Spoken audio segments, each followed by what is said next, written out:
Welcome to the Today's Leader podcast. Building tomorrow's best leaders, today. Way to go, guys. Way to go. Keep it going. Good job, guys. All right, Paul, I see you. All right, John, let's finish. Sean, Coach Carl. Great job, guys.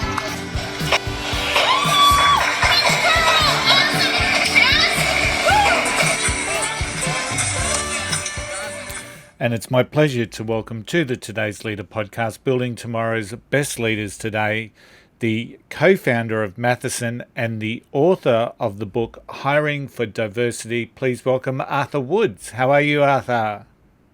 I'm great. Thanks for having me, Coach Curl. It's an enormous pleasure to be speaking with you, and I get so much enjoyment and so much stretch when I talk to leaders like yourself right around the world. So I'm really excited to talk with you today. It's a new topic for us in relation to diversity and inclusion in that particular space. But first, let's just share your story with the listeners. So tell us the Arthur Wood story. Sure. Well, thanks, Tony. And again, thank you for having me here today. So, my story begins growing up in a, single parent family, pretty low income, amazingly loving mother. I was in an evangelical Christian community, and I entered college, and halfway through college, discovered that I was gay. And I resorted to entrepreneurship largely because I found myself kind of breaking all the rules. And, as an entrepreneur, you end up kind of writing your own rules, And I entered into the corporate world, and in my very first job interview, I experienced homophobia. And I began to think for a while that you had to be a different person at work than you were at home, and that work wasn't an expression of your authentic self. And I ended up having the fortune to enter into an amazing corporate environment where I was celebrated for who I was. I had a chance to come out at work, and I began to get into advocacy work because I found myself seeing so many other people who weren't represented or who weren't, really their full selves in their jobs every day. Yeah. And it struck me that, if work is playing an even more important role in our lives, and we're dedicating so much time to our jobs, we need environments where people thrive. And I began a career of building HR technology companies, largely centered around, bringing out a sense of humanity in our jobs every day.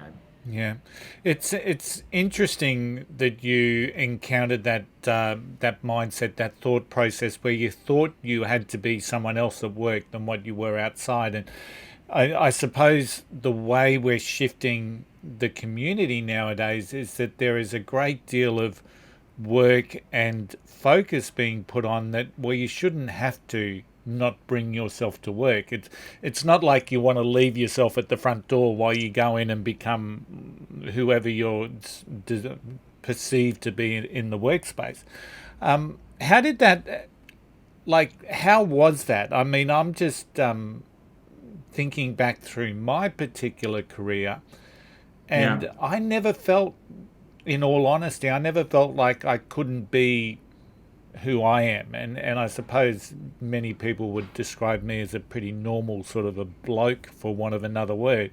But I never felt that I had to be someone else. So walk me through that, how that felt for you, that thought that, or that mindset, or that belief that you couldn't be yourself in the workplace. Well, honestly, Tony, it was a very painful experience because you think about your identity. This is something that's inextricably you, that someone ideally can't take away from you. It's one of the core things that someone can't take away. And when you're telling someone you can't be yourself, don't be you, conform to being someone you're not, that's a very painful thing. It's one of the reasons why, increasingly in the world, we're way more conscious of, using the right gender pronouns, right? Yeah. Because this is a part of someone's identity, their gender identity, So for me, it was a painful experience, and what it caused me to do is to have a very different persona. It was like the professional Arthur who isn't gay at work, and there's the real Arthur, and so it's a powerful notion when we are telling people, bring your full authentic self to work, right? feel empowered to represent aspects of your identity that are core to who you are. And also, by the way, with that, Tony, your well-being, right? Increasingly, we're really celebrating, vulnerable conversations people have around admitting, I have a mental health challenge right now at work. I'm not my full self. I'm not fully present right now in what I'm doing. That is becoming way more destigmatized than ever before. Yeah, very much so. And one of the key strengths that we see in leaders is that ability for them to be vulnerable. And I guess part of those conversations that leaders need to be having. So Fancy, and I would imagine involves their own vulnerability as well as being able to coach that courage within their team for them to be vulnerable and be able to share.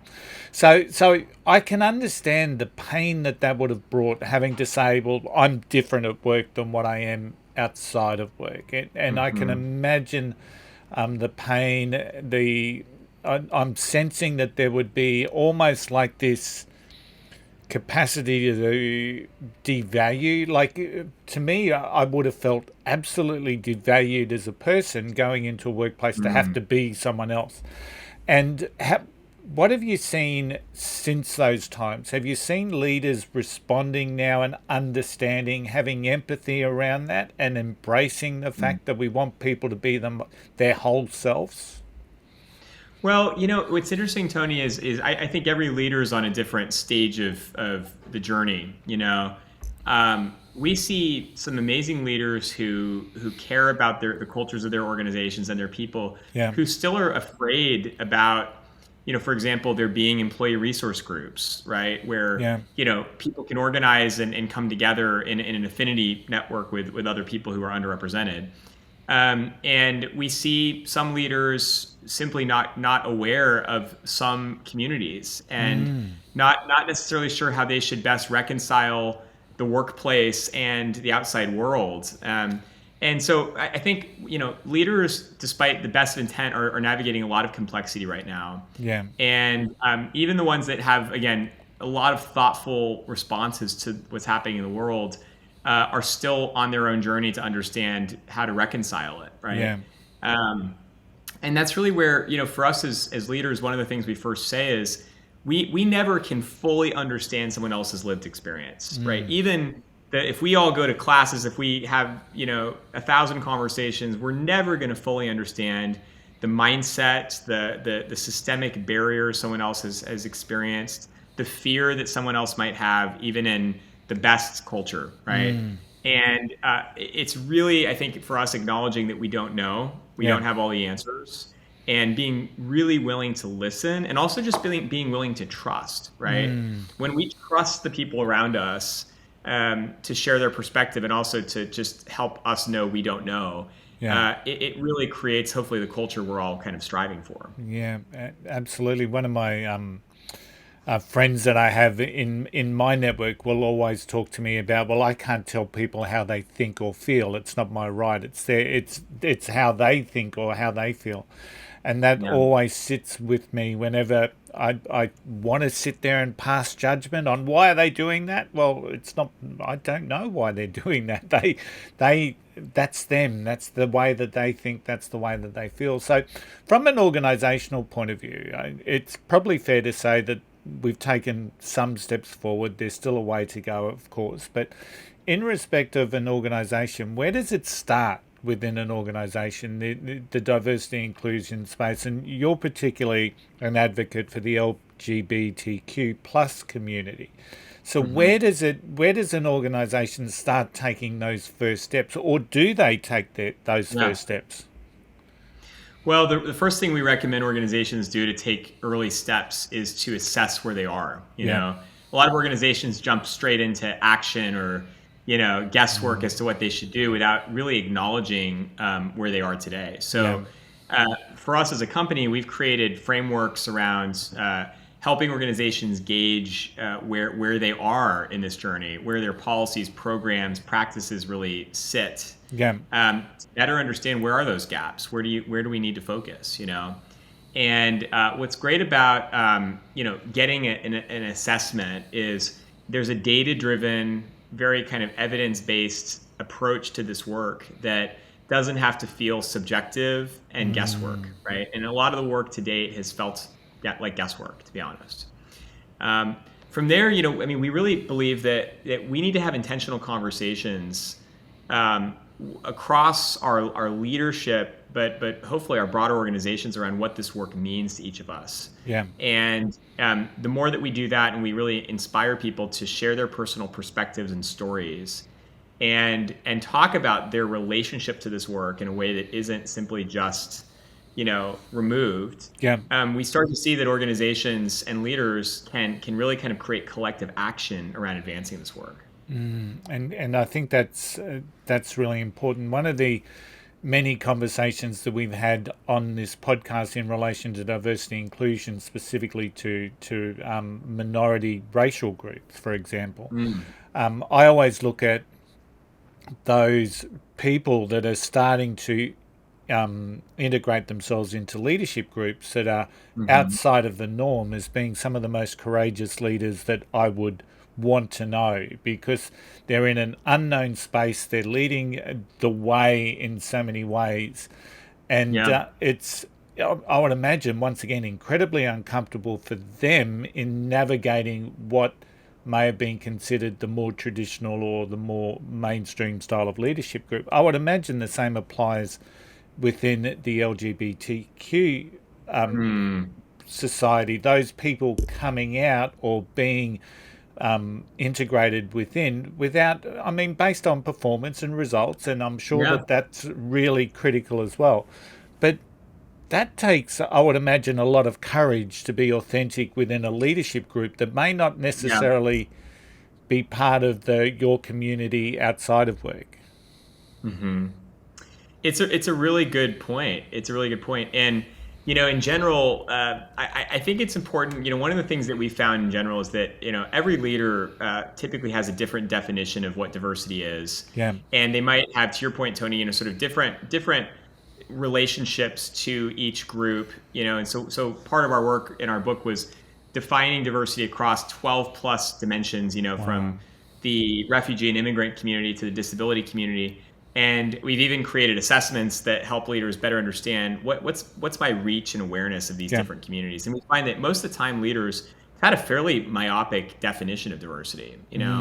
So another thing we can all do to just continue to advance this work is educate ourselves and hear the stories of other individuals from different underrepresented communities to get their perspective and better understand their lived experiences. Yeah, personal stories are such a powerful way to shift mindsets and influence people. And I've never known to hear a story and not be moved in some way, shape, or form. There is always that ability, and once people start sharing that, I think there's a greater understanding.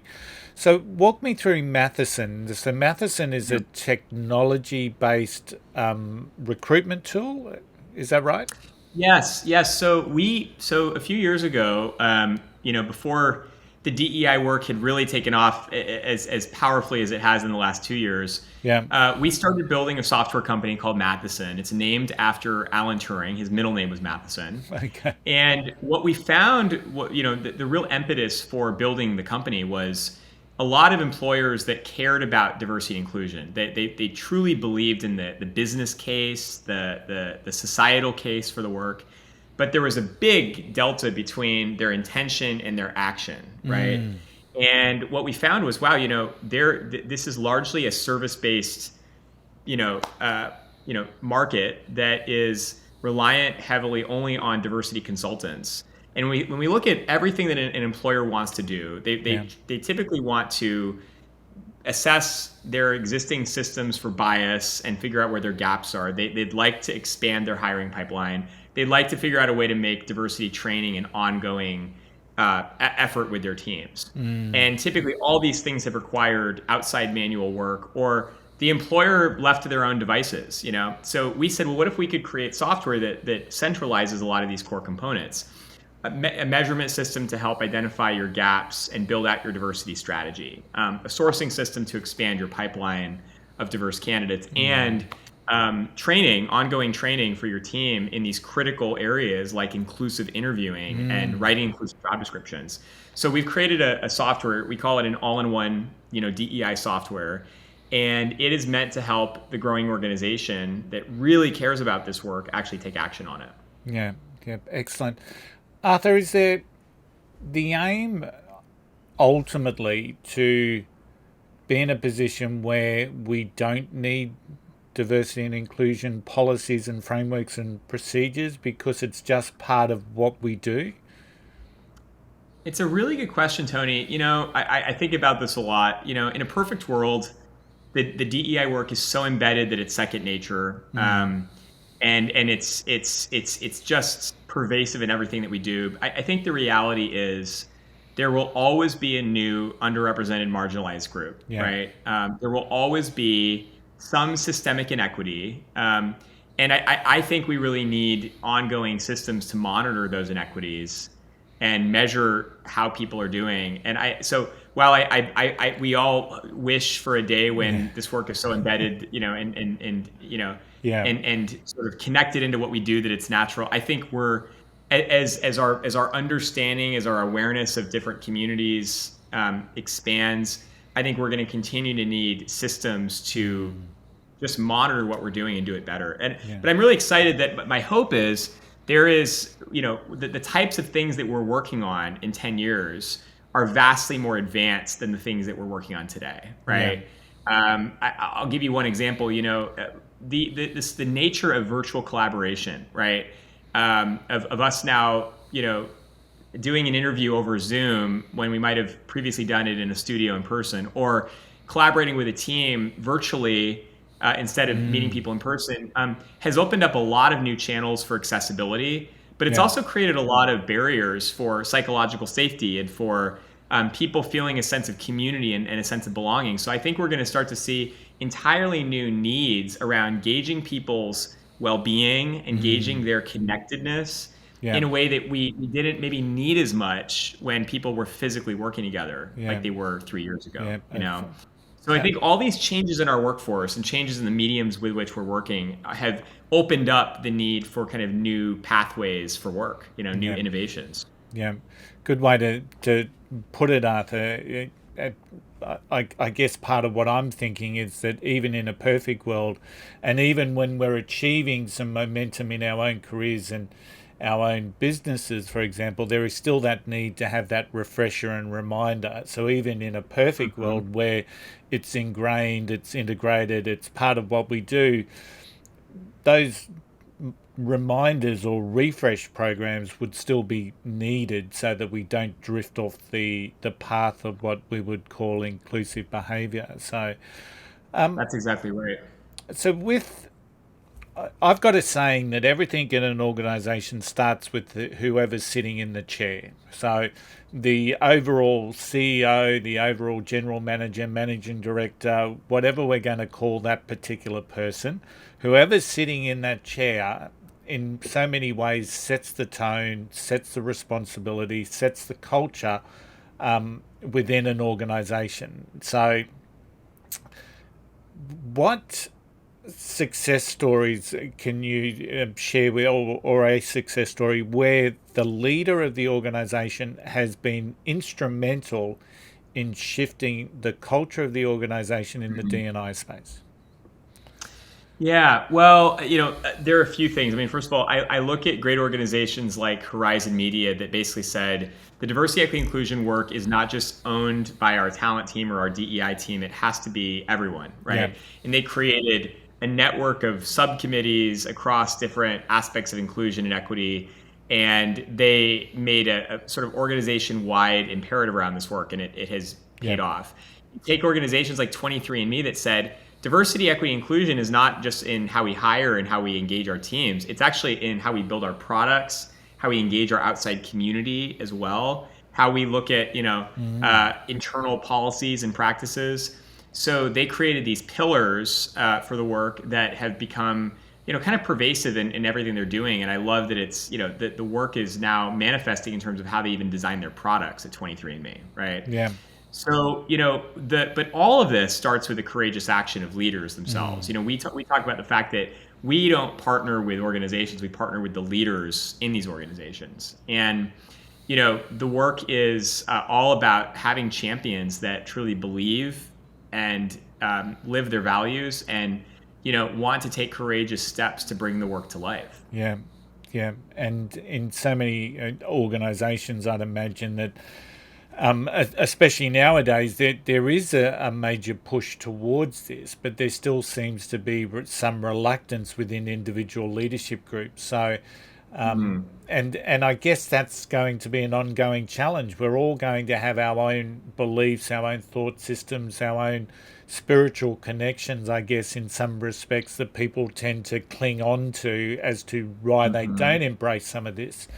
How do you work with, so if you've got a leader that's courageous, that wants to take and accelerate the path within their organization, but within that leadership group, there's a couple that you can sort of see are going to be some sticking points or may not be the role models or the advocates that are needed to embrace that particular policy. How would you suggest that people work with those people? So to sort of engage folks that might be not advocates or might be sort of detractors from this work, right? Yeah.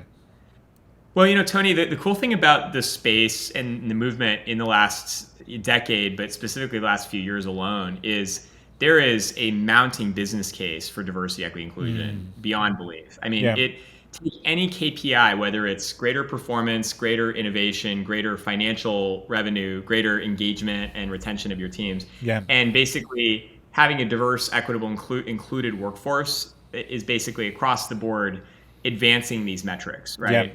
So I like to say, even for the most hard-nosed business person who all they care about is money, there is a very strong business case for investing in DEI. I think you then think more holistically about the fact that, life is fairly short. We spend the majority of our life at work. We thrive and do good work when we're in strong cultures that hopefully reflect society. So there is, I think, a huge social case for it as well, right? Which is all about, we believe, part of our mission is to help create a workforce where people at all levels in the organizations we work with reflect the rich diversity of society, right? We know that that's not the case today, but there's a big need there, right? Very much so. And it's good that you've able to get that research, the track record around the performance, because there are going to be some people that say, show us the ROI, the return on investment, that sort of thing. So interesting. So, and there's great, and again, there's great evidence there. Hopefully, we try to talk to the leaders that get the business case, and they're just more interested in how do I act on it, right? Yeah.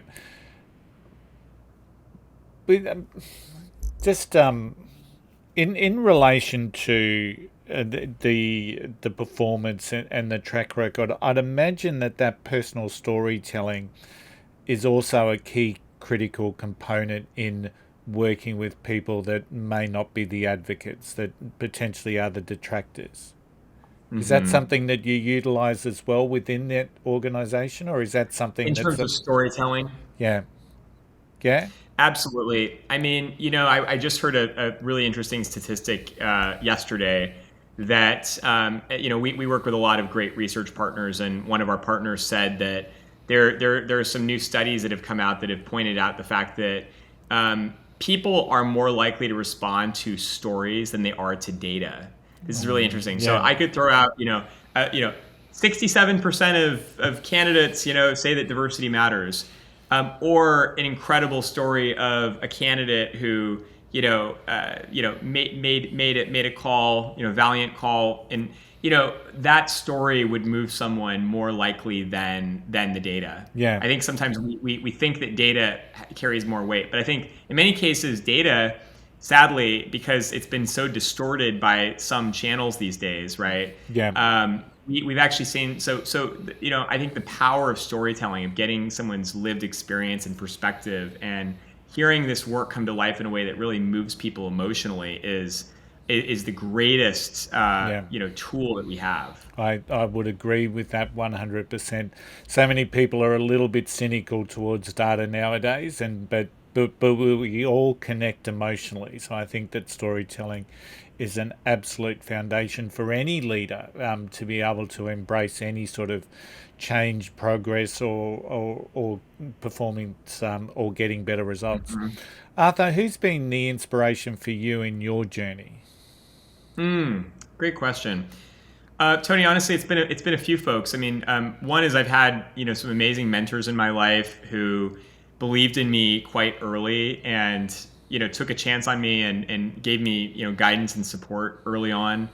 And I by the way, I tell leaders anytime someone asks for mentorship or you have the opportunity to spend time with someone earlier in their career or navigating a new space and you can be a resource for them, take every opportunity to create that space. I just think it's so invaluable. Every single leader I think that has done great things shares the stories of standing on the shoulders of giants, having mentors and supporters along the way. And I just think that we sometimes really take that for granted. But for me, there are a couple, really core people of inspiration in this work for me. My dear friend Jennifer Brown is a real diversity, equity, inclusion champion. Has kind of helped pioneer some of the great work in the space. When I look at frameworks like that of Brene Brown, sort of rooted in vulnerability, there's just such great work. I'm a huge fan of the work of Marty Seligman, who has pioneered great work around positive psychology. It's a major part of it's kind of a cornerstone of this work. I know from a coaching standpoint, it's a big area. A lot of my previous work was in positive psychology, and I just that work is rooted in so much of what we talk about. And then finally, I would say that there are a number of leaders outside of kind of the talent function and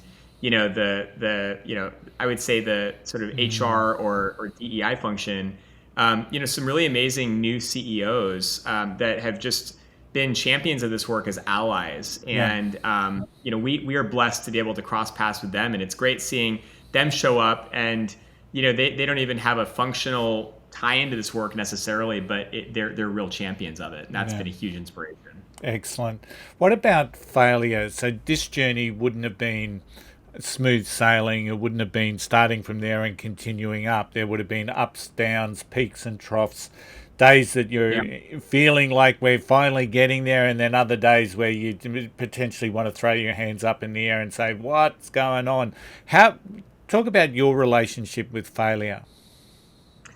Yeah, Tony, it's such a good question. And I'll tell you that, for someone who grew up in a modest background, I found really early on in life I have to work extremely hard, and I kind of only I will make my own sort of progress based on my effort.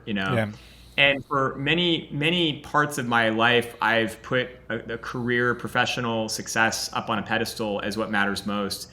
And I'll say that I've had definitely, to your point, peaks and valleys. I've had ideas that have taken way longer to come to life than others, and that's sometimes been painful just in terms of the amount of time you invest in something to see it come to fruition. I've had other, efforts that have been almost effortless in terms of bringing to life, and that's been really gratifying. But I think, if anything, in the last 2 years has, sort of been the lesson for me. It's that the people in your life and the purpose with which you're working and the impact that you have are what matter most. And a lot of, for me, that sort of even framing of failure versus success is really rooted around the idea of how do we fundamentally define success. And for me, more and more, success has not been about outward outward appearance or financial return. It's been much more about social progress, doing great work with people that you share values with, right? And learning and growing personally. And those are the things that, I think when we really look at the end of our careers and on the end of our lives and we ask, sort of, did this matter? We tend to not think as much about do I have the best reputation and did I make a lot of money? We typically ask more, did I make an impact? Did I build a strong community? Did I learn and grow in achieve, good, great new perspective. These are the things that truly matter to us. Yeah. So failure for me is actually not doing those things. It's if I'm in a place where I'm working in silos, I'm not doing work that matters to the world. I'm not working with interesting people, or I'm not growing and learning. I think I'm failing at that point. You know. Good way to think about it. So it's about leaving people and places in better for us being there and being part of that journey. So, Yeah. Excellent. What about your vision? So your vision, I'd imagine, must be quite big. So share with me the vision for yourself and the work that you do.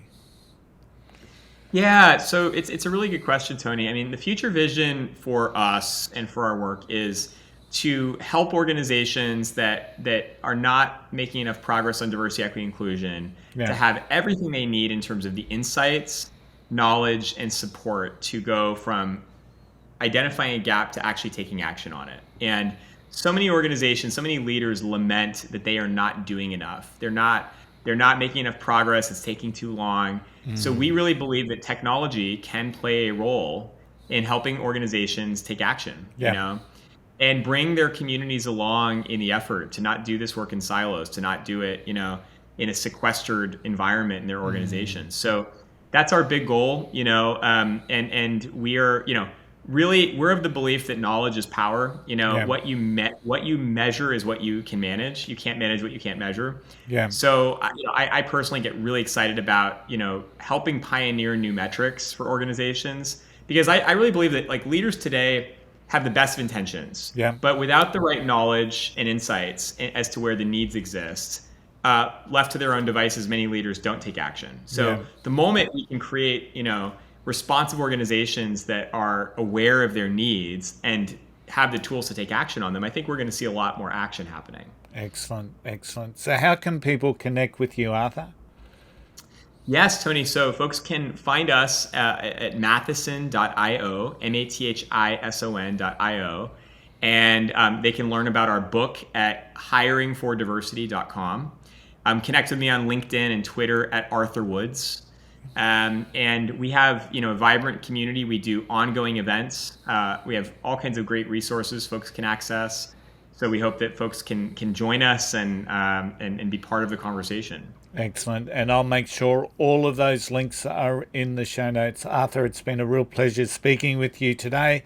And thank you for investing. Thank you for having me. Thank you for convening this conversation and for the work that you lead. Absolutely. It's thank you for investing in today's leaders. So. Thank you, Tony. If you're looking to build better leadership skills, check out the Today's Leader website at todaysleader.com.au. We really are driving a leadership revolution to build tomorrow's best leaders today. Today's Leader is a collective, the mindset to make a difference, the ability to create an impact. Think and Grow Business hosts our Today's Leader Mastermind. Think and Grow Business, where we focus on personal, professional, and business growth. Book your free 30-minute discovery call right from the homepage at thinkandgrowbusiness.com.au. Don't forget, wherever you are standing stronger, braver, and wiser. Don't forget the golden rule. Don't be an arsehole. I'll see you all again next week. Bye for now.